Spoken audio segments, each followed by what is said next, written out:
26 March 2010 পিত সাগর বা yellow সিতে দক্ষিণ কোরিয়ার জলসীমানার মধ্যে দক্ষিণ কোরিয়ার রণতরী ROKS চিয়াং বিস্ফোরিত হয় এবং 5 মিনিটের মধ্যেই রণতরীটি ডুবে যায়। এর ফলে দক্ষিণ কোরিয়ার 46 জন নাবিক মৃত্যুবরণ করে। সন্দেহ করা হয় যে এই আক্রমণটা করেছে উত্তর কোরিয়া, যার ফলে দক্ষিণ কোরিয়ার হয়ে ইনভেস্টিগেশন করে আমেরিকা, অস্ট্রেলিয়া এবং কানাডা। এই ইনভেস্টিগেশনে উঠে আসে যে উত্তর কোরিয়ার একটি মিনি সাবমেরিন সমুদ্রের নিচে দিয়ে একটি টর্পেডো নিক্ষেপ করে এবং এই টর্পেডো রণতরী চিয়াং এর নিচে এসে বিস্ফোরিত হয় এবং বিশাল একটা ইয়ার বাবল ক্রিয়েট করে। এই ইয়ার বাবল গিয়ে উপরে চিয়াংকে ধাক্কা দেয়, এর ফলে চিয়াং বিস্ফোরিত হয়। এই রিপোর্টের জবাবে যদিও উত্তর কোরিয়া কোনো ধরনের ইনভলভমেন্টের কথা অস্বীকার করে, কিন্তু এই ঘটনা ঘটার ফলে ইয়োলো সিতে উত্তেজনা বৃদ্ধি পায়। ইয়োলো সিতে উত্তর কোরিয়াকে তার হুমকি হিসেবে দেখতে শুরু করে দক্ষিণ কোরিয়া। এর ফলে দৃশ্যপটে আগমন ঘটে দক্ষিণ কোরিয়ার পরীক্ষিত বন্ধু আমেরিকা। আমেরিকা তার এয়ারক্রাফট ক্যারিয়ার USS জর্জ ওয়াশিংটনের সাথে আরো ডজন খানিক নৌযান সহ একটা নৌবহর ইয়োলো সিতে প্রবেশ করানোর চেষ্টা করে, যদিও তারা দাবি করেছিল এই রণতরীগুলো শুধুমাত্র দক্ষিণ কোরিয়াকে উত্তর কোরিয়া থেকে নিরাপত্তা দিবে। কিন্তু বাধা দিয়ে ওঠে চায়না, কেননা চায়না কখনোই চাবে না জিওপলিটিক্যালি তার শত্রু আমেরিকা তার নৌবহর নিয়ে তার ভূখণ্ডের খুব কাছাকাছি সীমানায় অবস্থান করুক। কেননা ইয়োলো সিটা অ্যাকচুয়ালি এই জায়গাতে যে দেখা যাচ্ছে কোরিয়ান পেনিনসুলা অর্থাৎ উত্তর কোরিয়া এবং দক্ষিণ কোরিয়া এবং চায়নার খুব মাঝামাঝি, এই জায়গাতে কখনোই চায়না চাবে না যে আমেরিকা তার নৌবহর নিয়ে উপস্থিত হোক এবং চায়না একটা ভিগোরাস প্রোটেস্ট ক্রিয়েট করে, যার ফলে আমেরিকাকে পিছু হাঁটতে বাধ্য হয়। আমেরিকা তার নেভাল বেজ স্থাপন করার যে স্বপ্ন দেখেছিল এই স্বপ্ন বাস্তবায়ন করতে দেয় নাই চায়না। এই ঘটনাকে আমরা ইন্টারন্যাশনাল রিলেশনের দৃষ্টিকোণ থেকে অফেন্সিভ রিয়েলিজম বা আক্রমণাত্মক বাস্তববাদ দিয়ে ব্যাখ্যা করতে পারি। অফেন্সিভ রিয়েলিজম বা আক্রমণাত্মক বাস্তববাদের মূল কথা হচ্ছে কোনো রাষ্ট্র যখন রিজিওনাল সুপার পাওয়ারে বা আঞ্চলিক পরাশক্তিতে পরিণত হওয়ার চেষ্টা করবে তখন সে সর্বদা চেষ্টা করবে তার সক্ষমতা বৃদ্ধি করতে, এবং সক্ষমতা বৃদ্ধি করতে সে মূলত দুইটা অ্যাপ্রোচ গ্রহণ করবে।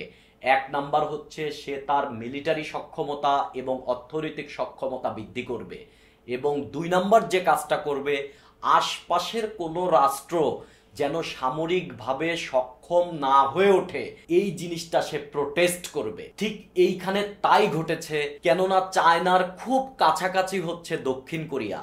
এই দক্ষিণ কোরিয়া যদি আমেরিকার নেভাল পাওয়ার দ্বারা পাওয়ারফুল হয়ে যায় তাহলে চায়নার রিজিওনাল সুপার পাওয়ার হওয়ার যে স্বপ্ন সেটা কিছুটা হলেও বাধাগ্রস্ত হবে এবং হলুদ সাগরে তার চিরশত্রু আমেরিকার আবির্ভাব ঘটবে। এইটা কখনোই চায়না চাবে না। এই ঘটনা সম্পর্কে বিবৃতি দিতে গিয়ে চায়নার এক মুখপাত্র যে কথা বলেছে তাতে এই জিনিসটাই সুস্পষ্ট।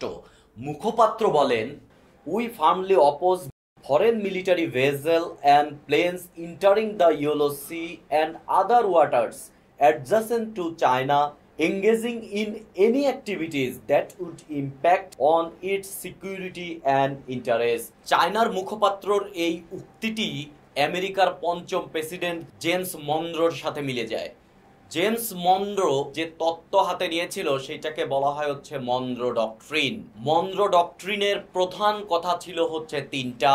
তার 1 নাম্বার কথা হচ্ছে ইউরোপ সারা পৃথিবীতে যে তার কলোনি বা সাম্রাজ্য বিস্তার করতেছে এইটা নিয়ে আমেরিকার কোনো মাথা ব্যথা নাই, এবং 2 নাম্বার কথাটা ছিল হচ্ছে এই পশ্চিম গোলার্ধে অর্থাৎ টোটাল আমেরিকা মহাদেশ, উত্তর আমেরিকা এবং দক্ষিণ আমেরিকা কলোনি স্থাপনের জন্য ক্লোজ থাকবে, অর্থাৎ ইউরোপ থেকে কেউ এসে উত্তর আমেরিকা বা দক্ষিণ আমেরিকার এই পশ্চিম গোলার্ধে কোনো আর কলোনি স্থাপন করতে পারবে না। 3 নাম্বার যে কথাটা ছিল সেটা হচ্ছে ইউরোপের কোনো রাষ্ট্র এসে পশ্চিম গোলার্ধের কোনো একটা রাষ্ট্রের সাথে কনফ্লিক্টে যাওয়া মানে এটা আমেরিকার সাথে কনফ্লিক্টে যাওয়া হিসেবে পরিণত হবে। অর্থাৎ জেমস মনরের যে মনরো ডক্ট্রিন ছিল সেটা হচ্ছে ইউরোপ সারা পৃথিবীতে যা করতেছে কোনো ঝামেলা নাই, বাট পশ্চিম গোলার্ধের দিকে নাক গলানো যাবে না, বাট যদি নাক গলায় তাহলে আমেরিকা জবাব দিবে। এর ফলে এই আমেরিকা এই পশ্চিম গোলার্ধের হ্যাজিমন হয়ে গেছে, যা 1989 সালে কোল্ড ওয়ার বা স্নায়ুযুদ্ধ শেষ হওয়ার পরে সারা পৃথিবীর হেজিমন বা সুপার পাওয়ারে পরিণত হয়ে গেছে। জেমস মনরোর যে মেইন কথা ছিল যে সে তো নিজের ক্ষমতা বৃদ্ধি করবেই, কিন্তু ইউরোপ থেকে কেউ এসে পশ্চিম গোলার্ধে যেন তাদের সক্ষমতা বৃদ্ধি করতে না পারে, অর্থাৎ পশ্চিম গোলার্ধের সুপার পাওয়ার হবে আমেরিকা, এই জিনিসটা নিশ্চিত করছে। অন্য কোনো রাষ্ট্রকে এখানে খবরদারি করতে দেয় নাই। ঠিক চায়না সেম কাজটা করবে। এই শতকে বা পরবর্তী শতকে যদি চায়নার উত্থান হয়, আমেরিকার নিয়ন্ত্রণ যদি কমতে থাকে এবং চায়নার যদি উত্থান হতে থাকে, তাহলে চায়না এই সেম স্ট্র্যাটেজিটাই মেনটেইন করবে। আমেরিকা যেন আটলান্টিক পাড়ি দিয়ে এসে এই এশিয়া এবং প্যাসিফিক অঞ্চলগুলোতে তাদের প্রভাব বিস্তার করতে না পারে। একেই বলা হয় অফেন্সিভ ডিপ্লোমেসি। এবং আজকের লেকচারে আমরা এটাই দেখা ট্রাই করব যে চায়না যে আঞ্চলিক সুপার পাওয়ারে পরিণত হওয়ার যে চেষ্টা করতেছে, এই চেষ্টাতে চায়নার বাধা কোথায় কোথায় এবং এই বাধা মোকাবেলাতে চায়না কি কি পদক্ষেপ নিয়েছে এবং অদূর ভবিষ্যতে চায়নার এই পদক্ষেপগুলা আমাদের বাংলাদেশ সহ আশপাশের রাষ্ট্রে কি কি প্রভাব ফেলতে পারে, এইগুলো নিয়েই আমরা আজকের লেকচারে কথাবার্তা বলবো।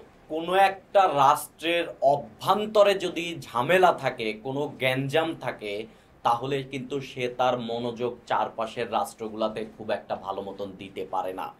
চায়নার ভেতরে কোনো ঝামেলা আছে কিনা এইটা আমরা আজকে বর্ডার কনফ্লিক্টের দৃষ্টিকোণ থেকে দেখব। কেননা চায়না একটা বিশাল রাষ্ট্র এবং চায়না 14টা দেশের সাথে তাদের বর্ডার শেয়ার করে। আর 14টা দেশের সাথে বর্ডার থাকা মানেই 14টা দেশের সাথে সীমানা নিয়ে ঝামেলা হওয়ার সম্ভাবনা। এখন পর্যন্ত চায়নার এরকম বর্ডার কনফ্লিক্ট ছিল 23টা, যার মধ্যে চায়না সাকসেসফুলি 17টাকে মিটিগেট করেছে, কিন্তু এখন পর্যন্ত আরও 6টা বর্ডার কনফ্লিক্ট চলমান আছে। সেই বর্ডার কনফ্লিক্টগুলা কি কি, এইখানে যে চারপাশে হলুদ কালারের মার্জিন দেখা যাচ্ছে, এইটাই মূলত হচ্ছে চায়নার ভূখণ্ড। চায়নার 1 নম্বর যে বর্ডার কনফ্লিক্ট আছে সেটা হচ্ছে তাইওয়ানকে নিয়ে। আর আমরা এই লেকচারে চায়নার যে মেইন ভূখণ্ডটা আছে, এই মেইন ভূখণ্ডকে আমরা হার্টল্যান্ড হিসেবে সংজ্ঞায়িত করব। আন্তর্জাতিক সম্পর্কের ডিসকোর্সে এই চায়নার মেইন ভূখণ্ডকে হার্টল্যান্ড বা মাদারল্যান্ড হিসেবে সংজ্ঞায়িত করা হয়।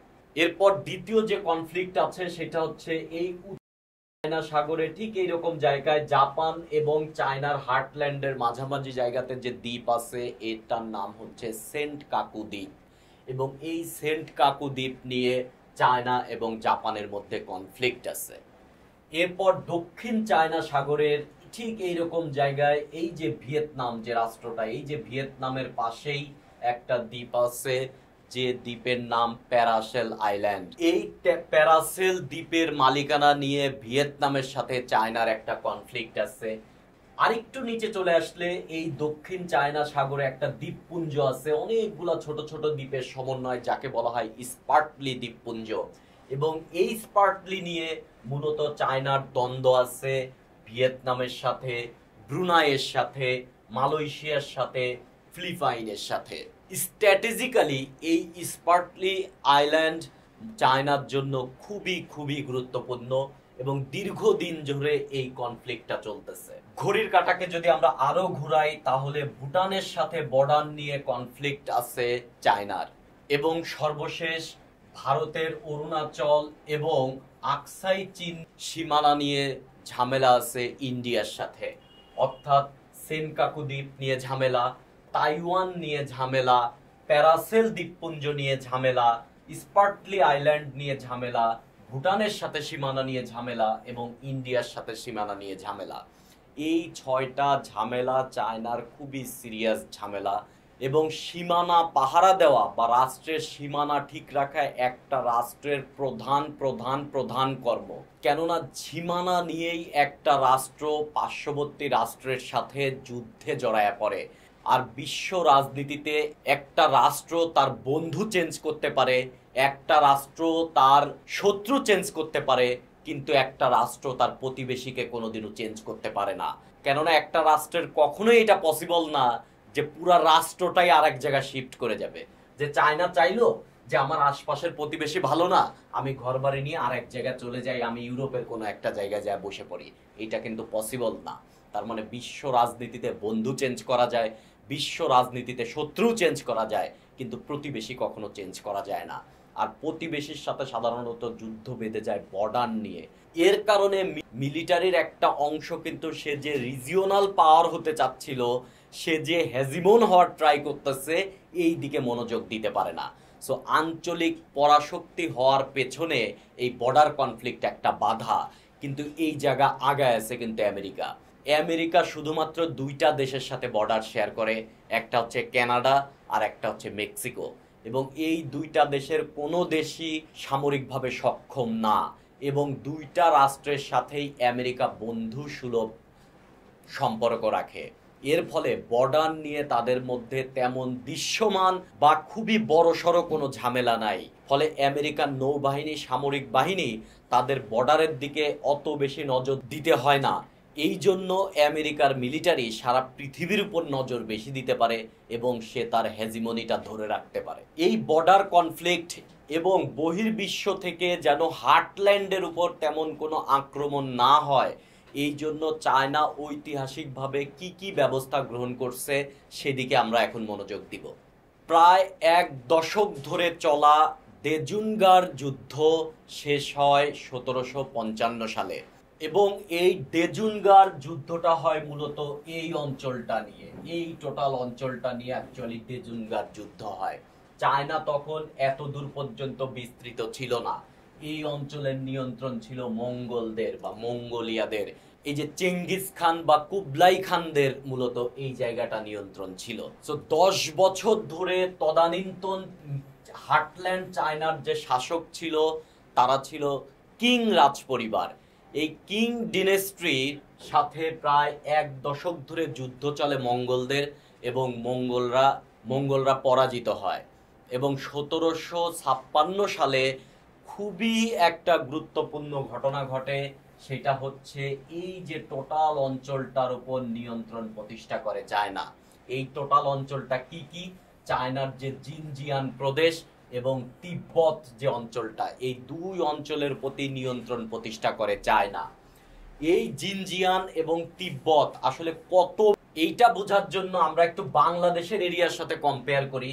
শুধু জিনজিয়াং প্রায় 12টা বাংলাদেশের সমান, এবং টোটাল তিব্বত প্রায় 8টা বাংলাদেশের সমান।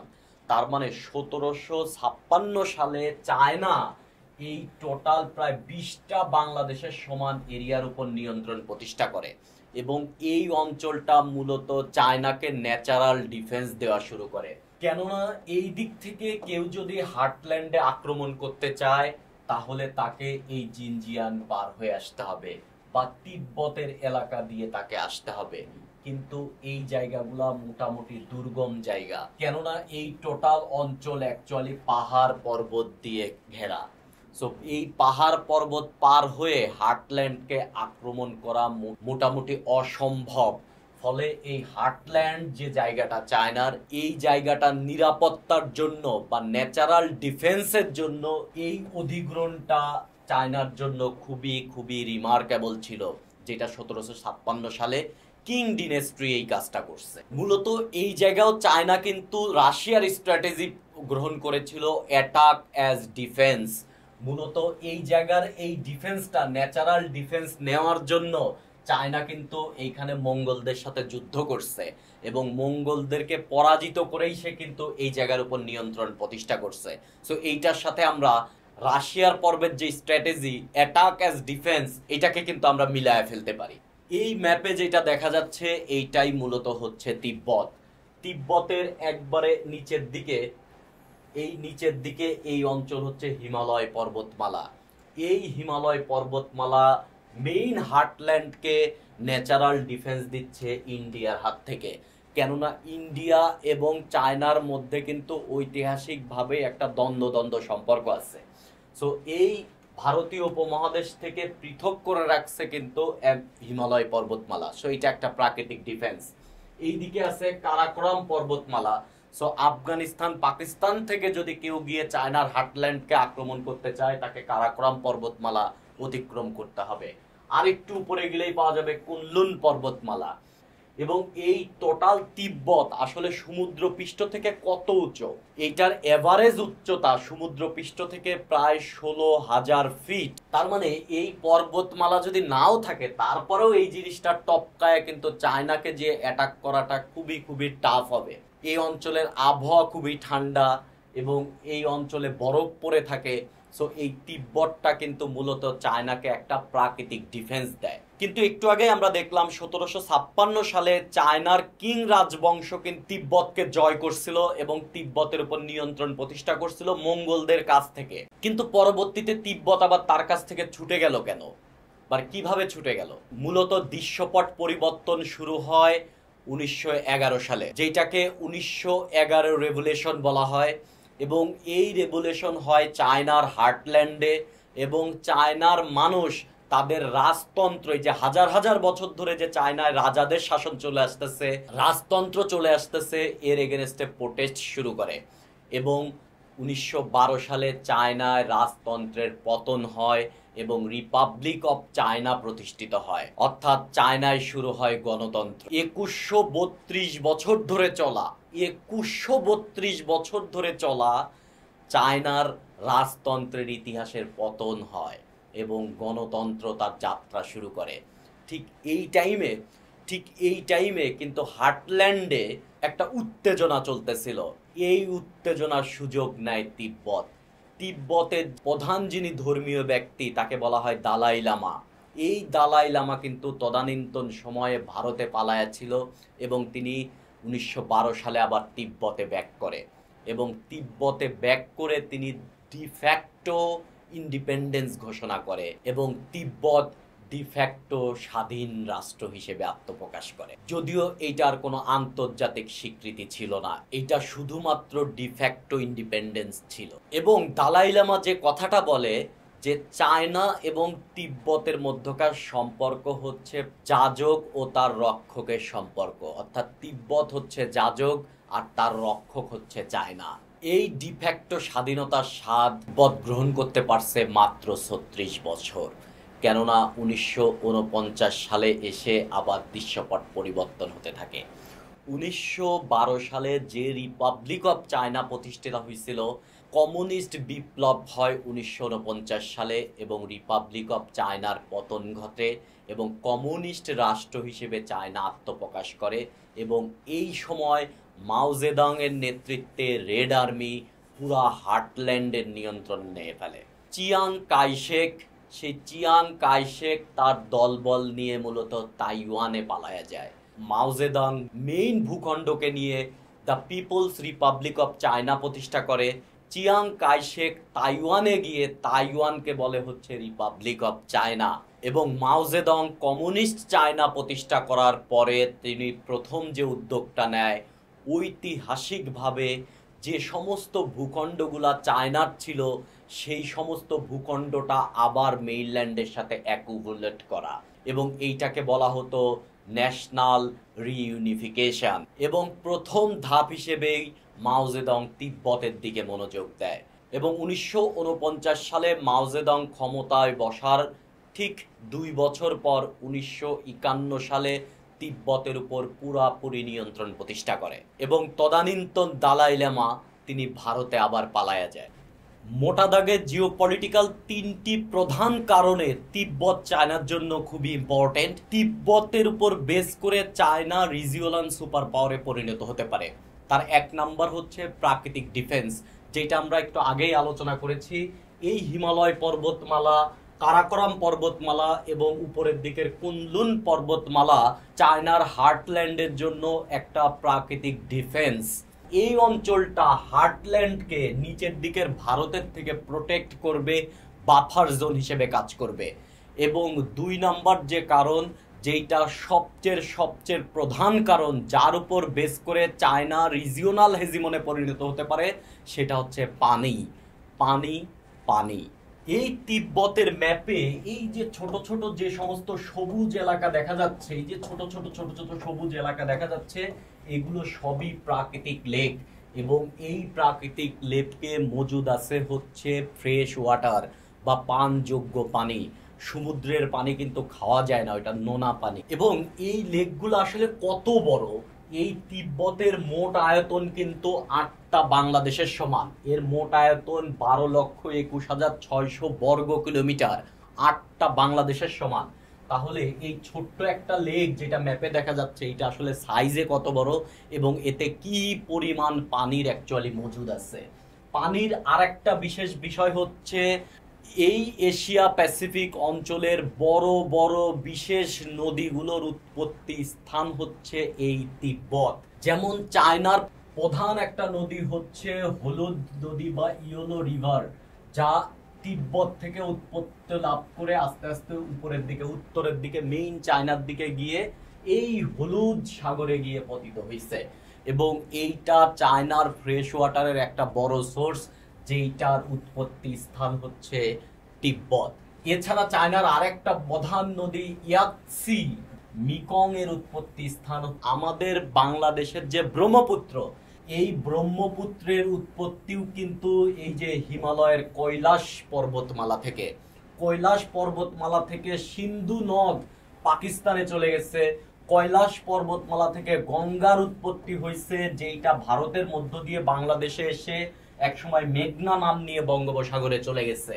এই রকম বড় বড় প্রায় 20টা নদীর উৎপত্তি স্থল হচ্ছে তিব্বত। সো তিব্বতের উপর নিয়ন্ত্রণ প্রতিষ্ঠা করা মানে এই রকম বড় বড় নদীর উৎপত্তি স্থলের উপর নিয়ন্ত্রণ প্রতিষ্ঠা করা। এতে চায়না কি পাওয়ার ব্যবহার করতে পারে এই নদী নিয়ে? এই ব্রহ্মপুত্র কিন্তু কৈলাস পর্বতমালা থেকে এসে তিব্বতের এই জায়গায় এসে একটা বড় মোড় নিছে। এইখান থেকে নদীকে ডাইভার্ট করে সে হলুদ নদীতে বা ইয়োলো রিভারে কিন্তু দিকে নিয়ে যাওয়ার জন্য প্রজেক্ট হাতে নিচ্ছে। এতে করে কি হবে, যারা আমরা ভাটির দেশ আছি ভারত এবং বাংলাদেশ, আমরা কিন্তু একসময় পানি পাবো না। সো এই সমস্ত অঞ্চলে তিস্তা যেমন শুকায় গেছে, এইরকম শুকায় যাবে। এবং ভারতে যে নদীগুলো ঢুকছে গঙ্গা সহ, এই নদীগুলাকেও সে একসময় বায়াস্ট করবে। কেননা চায়নার মেইন জনসংখ্যা বসবাস করে উত্তরে, এই হার্টল্যান্ডের এই জায়গাগুলা দিয়ে ঘনবসতিপূর্ণ এলাকা, সেই জায়গা পানি লাগবে বেশি। সো তিব্বতের নদীগুলাকে সে বায়াস্ট করে তার উত্তরের দিকে সে নিয়ে যাবে। এবং এই বায়াস্ট করতে যদি খাল খনন করা লাগবে বা ড্যাম নির্মাণ করা লাগে, এইগুলা সবই করবে। এবং খাল খনন বা এই টাইপের ইঞ্জিনিয়ারিং কাজ করার জন্য কিন্তু ঐতিহাসিকভাবে চায়না কিন্তু বস। কেননা চায়না ওয়ার্ল্ডের সবচেয়ে বড় খাল এই যে এইরকম জায়গা দিয়ে উত্তর এবং দক্ষিণে যোগাযোগ করার জন্য গ্র্যান্ড ক্যানেল খনন করছিল, কিন্তু পৃথিবীর সবচেয়ে বড় মানুষ নির্মিত খাল। তো এই নদীপথ যদি চায়না বায়াস্ট করে, তাহলে চায়না প্রচ্ছন্ন চাপ সৃষ্টি করবে বাংলাদেশের উপর, ভারতের উপর। এবং এই প্রচ্ছন্ন চাপটাই হবে চায়নার ডিপ্লোম্যাটিক ক্যাপিটাল। এবং এই জিওপলিটিক্যাল ডিপ্লোম্যাটিক ক্যাপিটাল ব্যবহার করে চায়না কিন্তু তার স্বার্থ হাসিল করবে। সে ইন্ডিয়ার সাথে নেগোসিয়েশনে যাবে এবং নদীর গতিপথ পরিবর্তন করলে ভাটির দেশগুলোতে কি পরিমাণ প্রভাব পড়ে তা ফারাক্কা বা তিস্তা দিয়ে কিন্তু আমরা এটা বুঝতে পারি। আমাদের উত্তরবঙ্গ এলাকায় ধীরে ধীরে কিন্তু মরুকরণ হয়ে যাচ্ছে, তিস্তা শুকায় গেছে, পানি নাই। আবার উজানে যখন প্রচুর পানি আসে তখন তারা বাঁধ খুলে দেয় এবং পানি এসে আমাদেরকে প্লাবিত করে দেয়। চায়না এই শক্তিটা ব্যবহার করতে পারে। ব্যবহার করলে আমরা সহ ভারত সারা বছর পানি পাবে না, আবার বর্ষার সময় বন্যায় ভাসায় দিবে। এই শক্তি কিন্তু চায়না ব্যবহার করবে রিজিওনাল পাওয়ার হওয়ার জন্য। তিব্বতের পানি যে কত গুরুত্বপূর্ণ আমরা জানি, যে পৃথিবীর 4/3 হচ্ছে পানি, কিন্তু এটা কিন্তু সারফেস এরিয়া অনুযায়ী। সমুদ্রের নিচে গেলেও কিন্তু নিচে মাটি আছে। সো সমুদ্রের সমস্ত পানিকে যদি অ্যাকুমুলেট করি আমরা আয়তনের দিক দিয়ে, ভলিউমের দিক দিয়ে, তাহলে এই হচ্ছে আমাদের পুরা পৃথিবী, যার সমস্ত সাগর মহাসাগরের পানি যদি আমরা একত্রিত করি তাহলে এই রকম একটা গোলকের মতন পানি আমরা পাবো। তার মানে পৃথিবীর গোলকটা কত বড় আর এই গোলকটা কত বড়। তার মানে ভলিউমের দিক দিয়ে কিন্তু পৃথিবীর 4/3 পানি না, খুবই সামান্য পরিমাণ পানি আছে। এই পানির আবার 97.5% হচ্ছে নোনা পানি, যেটা ফ্রেশ না, পান করা যায় না। ফ্রেশ পানি যে পানি পাওয়া যায় সেটা হচ্ছে এই ছোট বৃত্তটা, এই ছোট বৃত্তটা মানে যে পানিগুলা খাওয়া যায়। আর এই যে খাবার দাবারের যে পানি, এর ম্যাক্সিমাম পানি মজুদ আছে উত্তর মেরুতে এবং দক্ষিণ মেরুতে, বা আর্কটিকে এবং অ্যান্টার্কটিকাতে এবং মাটির নিচে। খাল বিল নদী নালাতে যে পরিমাণ ফ্রেশ পানি আছে তা কিন্তু এইখানে আরেকটা ছোট্ট বৃত্ত আছে যেটা দেখাই যাচ্ছে না, এইটা হচ্ছে খাল বিলের পানি বা নদী নালার পানি। তো টোটাল ওয়ার্ল্ডে যে পরিমাণ ফ্রেশ পানি আছে তাকে যদি আমরা লিস্ট করি তাহলে সবচেয়ে বেশি ফ্রেশ পানি আছে উত্তর মেরুতে, তারপরে দক্ষিণ মেরুতে বা অ্যান্টার্কটিকাতে, থার্ড যে জায়গাতে সেইটাই কিন্তু তিব্বত। এই জন্য কোনো জিওলজিস্ট তিব্বতকে থার্ড পোল হিসেবে বলে এই পানির রিজার্ভ থেকে। এখন বিশ্বের একটা গুরুত্বপূর্ণ জিনিস হচ্ছে ফসিল ফুয়েল বা তেল গ্যাস, যেটা মধ্যপ্রাচ্য অঞ্চলে প্রচুর আছে। সো মধ্যপ্রাচ্য তেল গ্যাসের উপর বেস করে তাদের ইকোনমিকে বড় করে ফেলতেছে। কিন্তু একটা সময় বিশ্বের সবচেয়ে ক্রাইসিস জিনিস হবে পানি, এবং এই পানির হিউজ পরিমাণে মজুদ থাকবে তিব্বতে, এবং তিব্বতের নিয়ন্ত্রণ থাকবে চায়নাতে। সো পানির উপর বেস করে কিন্তু অদূর ভবিষ্যতে চায়না হ্যাজিমন হওয়ার চেষ্টা করবে। তো তিব্বত তার জন্য খুবই ইম্পর্টেন্ট। 3 নাম্বার যে কারণে তিব্বত ইম্পর্টেন্ট সেটা হচ্ছে প্রাকৃতিক সম্পদ। তিব্বতে কিন্তু প্রচুর পরিমাণে কপার, ক্রোমিয়াম, ব্রোন, লিথিয়াম এবং স্বর্ণ সহ প্রচুর পরিমাণে প্রাকৃতিক সম্পদ আছে। এবং এই যে কপার, ক্রোমিয়াম, লিথিয়াম, বোরন, এইগুলা কিন্তু ড্রাই সেল বা ব্যাটারি তৈরিতে একটা গুরুত্বপূর্ণ ইনগ্রিডিয়েন্ট। সো এইটা কিন্তু চায়নাকে সুপার পাওয়ারে পরিণত করতে সাহায্য করবে। এবং এইটার যে রাফ এস্টিমেশন আছে সেটা হচ্ছে প্রায় $1 ট্রিলিয়ন বেশি পরিমাণে প্রাকৃতিক সম্পদ মজুদ আছে তিব্বতে। তো এই 3টা প্রধান কারণে তিব্বত চায়নার জন্য খুবই ইম্পর্টেন্ট, এবং যে কোনো মূল্যে চায়না তিব্বতের উপর তার প্রভাব বিস্তার করবে। এবং কমিউনিস্ট পার্টির একটা মেইন টার্গেট হচ্ছে ঐতিহাসিকভাবে যে জায়গাগুলা চায়নার ছিল সেই জায়গাগুলা থেকে হার্টল্যান্ডের সাথে অ্যাকুমুলেট করা, যেটাকে আমরা শুরুতেই বলে আসছি ন্যাশনাল রিইউনিফিকেশন। এখন তিব্বতের যে লোকজন আছে তারা তো নিজেদের স্বাধীনতার জন্য আন্দোলন করে, প্রোটেস্ট করে, তারা চায়নাকে চলে যেতে বলে, তারা নিজেদের স্বাধীনতা চায়। এই জিনিসটা মিটিগেট করার জন্য, এই গ্যাঞ্জাম মিটানোর জন্য চায়না আসলে 3 টাইপের স্ট্র্যাটেজি গ্রহণ করে। কেননা চায়নার মোট পাওয়ারই 3টা, এবং সেই 3টাই এই জায়গায় অ্যাপ্লাই করে। তার 1 নাম্বার পাওয়ার হচ্ছে টাকা পয়সা। চায়না যে জায়গাগুলোকে তার হার্টল্যান্ডের সাথে অ্যাকুমুলেট করে সেই জায়গায় সে টাকা ইনভেস্ট করে। টাকা ইনভেস্ট করে বলতে কি, সেইখানে সে রোড ঘাট বানায়, সেইখানে সে রেল লাইন বানায়। আমরা গত পর্বেই দেখছি যে বেইজিং থেকে এখন কিন্তু তিব্বতের লাসা পর্যন্ত যাওয়ার রেল লাইন আছে, যেটা কুনলুন পর্বতমালা ছিদ্র করে ব্রিজ বানায় একটা দুর্গম জায়গা দিয়ে তারা রেল লাইন নিয়ে গেছে কিন্তু লাসাতে। তারা রোডঘাট করছে, তারা ইন্ডাস্ট্রি তৈরি করে, সেই ইন্ডাস্ট্রিতে লোকাল লোকজনের কর্ম দেয়। তার মানে এই লোকাল লোকজনের একটা ইকোনমিক বুস্ট আপ আসে, এবং তারা ধীরে ধীরে চায়নাকে অত বেশি থ্রেট হিসেবে দেখে না। সো 1 নাম্বার স্ট্র্যাটেজি হচ্ছে তারা এখানে টাকা ইনভেস্ট করে। 2 নাম্বার আর একটা বড় যে শক্তি চায়নার আছে তা হচ্ছে চায়নার জনগণ। যে প্রধান জাতিটা দিয়ে চায়না গঠিত সেই প্রধান জাতিটাকে বলা হচ্ছে হ্যান জাতি। যেমন আমরা বাংলাদেশি যারা, আমাদের প্রধান জাতি হচ্ছে বাঙালি জাতি, বাট এইখানে কিন্তু আরো 50টা উপজাতিরা বসবাস করে, যেমন চাকমা, মারমা, রাখাইন, এইরকম 50টা উপজাতি এরা আছে। এরাও কিন্তু আমাদের বাংলাদেশের নাগরিক, কিন্তু আমাদের প্রধান জাতি হচ্ছে বাঙালি। বা চাইনিজ জাতীয়তাবাদে চায়নাকে মূলত লালন করে নিজের ভিতরে, বা চাইনিজ আইডিওলজিকে বিশ্বাস করে যারা, এরা হচ্ছে হ্যান জাতি। এবং চায়না হচ্ছে জনসংখ্যায় অনেক বেশি, এই জন্য কোনো জায়গা অধিগ্রহণ করার পরে ওই জায়গা নিয়ন্ত্রণ প্রতিষ্ঠার জন্য চায়না তাদের যে হ্যান জাতি আছে ওই জাতি ওই জায়গা পুশ করে। কিভাবে পুশ করে? যেহেতু মানুষ অনেক বেশি, তার মানে বেকার মানুষজনও অনেক বেশি আছে।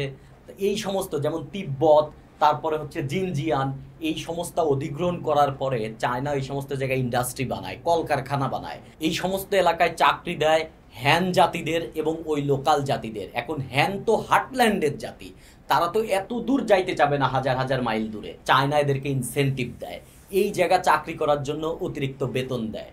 এতে চায়নার একটা বড় হ্যান জাতি ওই সমস্ত জায়গায় চলে যায় এবং তিব্বতের লাসা সহ তিব্বতের ম্যাক্সিমাম জায়গায় এখন কিন্তু হ্যান জাতি ধীরে ধীরে সংখ্যাগরিষ্ঠতা অর্জন করতেছে। এতে করে কি হবে? কোনো একটা এলাকায় যদি চাইনিজ জাতীয়তাবাদের এগেনস্টে কোনো আন্দোলন হয় তাহলে ওই লোকালিটিতে অনেক পরিমাণ হ্যান জাতি থাকবে, তারা চায়নার পক্ষে কথা বলবে, ফলে এতে করে চায়নার প্রতি থ্রেট কমবে। ঠিক এইরকম একটা স্ট্র্যাটেজি কিন্তু গ্রহণ করছিল পশ্চিম পাকিস্তান আমাদের উপর।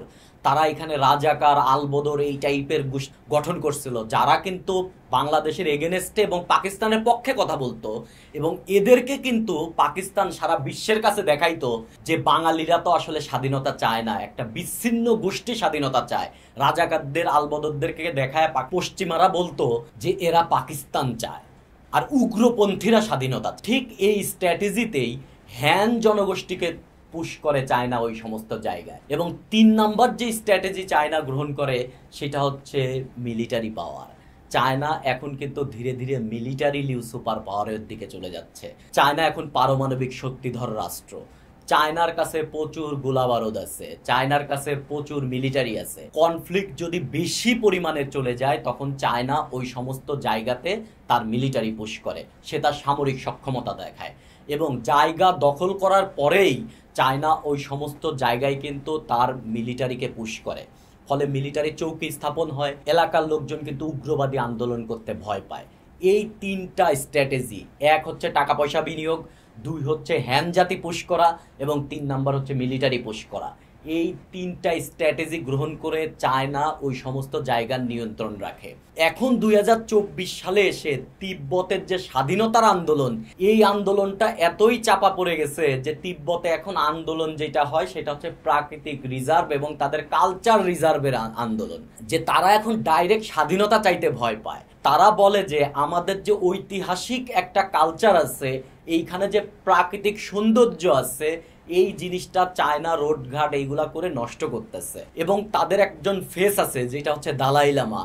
এই দালাই লামার মতন ফেস আছে দেখেই তিব্বতের এই যে স্বাধীনতা বা প্রাকৃতিক রিজার্ভ যাই বলি না কেন আন্দোলন, এই আন্দোলন এখনো বিশ্ব মিডিয়াতে জায়গা দখল করতে পারে, কেননা একটা ফেস আছে।